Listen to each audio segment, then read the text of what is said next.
Today's stewardship message is entitled, Saving is Essential.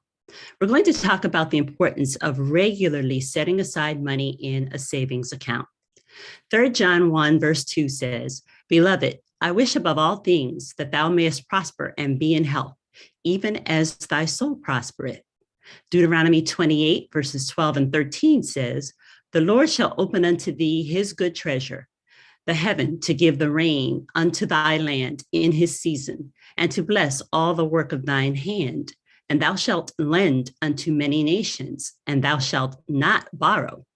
And the Lord shall make thee the head and not the tail, and thou shalt be above only, and thou shalt not be beneath. If that thou hearken unto the commandments of the Lord thy God, which I command thee this day, to observe and to do them. I shared these Bible verses to point out that it is not God's plan for his people to struggle financially. I recently did some research regarding Americans saving money, and I found that reports show more than half of all Americans do not have at least $500 in savings. The reality is that we should have enough savings to cover at least 3 to 6 months of living expenses at a minimum. If you lost your job tomorrow, would you have enough money set aside to pay your bills for this month? What about next month? The fact is, life happens. It is not uncommon for people to find themselves suddenly unemployed.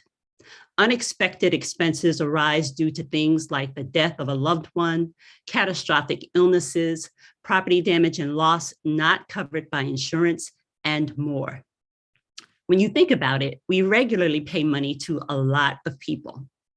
We pay taxes to the government. We pay the bank for a car loan or mortgage on your home, the grocery store for food and other supplies, the electric company, the barber or beautician, the auto mechanic, the public transit system if we travel by bus or metro rail, the cell phone carrier, the internet provider, and much more. In fact, your employer deducts taxes from your pay before you receive a dime. So the government gets its money before you do. You owe it to yourself and to your family to make sure that you are near the top of the list of payees every month.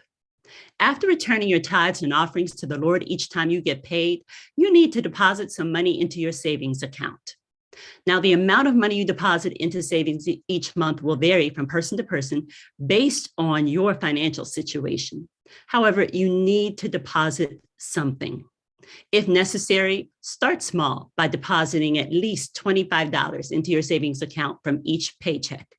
As you receive pay raises and pay off bills, increase the amount that you're depositing into the savings account each month. Now, you may say, I don't have any extra money to deposit in savings every month. If you think that, you should consider the amount of money you may be spending on unnecessary expenses.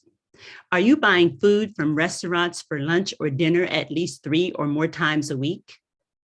Do you stop on your way to work each morning to buy yourself a cup of coffee or tea from your favorite local shop? Are you spending money on entertainment, that lucky Powerball ticket, alcohol, or cigarettes every week? How often are you buying clothes you don't need or spending money on things that are just not necessary? Try preparing your lunch and dinner meals at home and eating out only occasionally.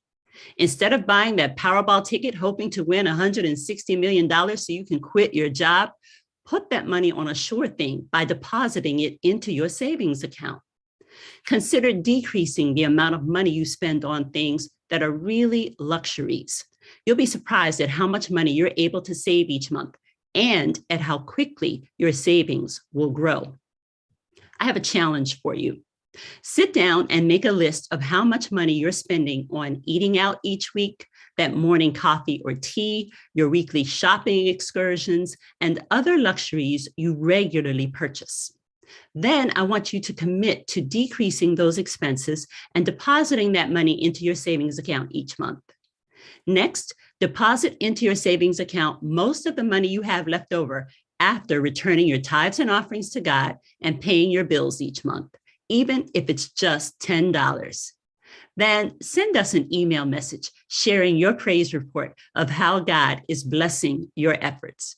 You can email us at info@AgapeAdventFellowship.com. .church. Again, that's info at AgapeAdventFellowship.church. We look forward to hearing from you. God bless you.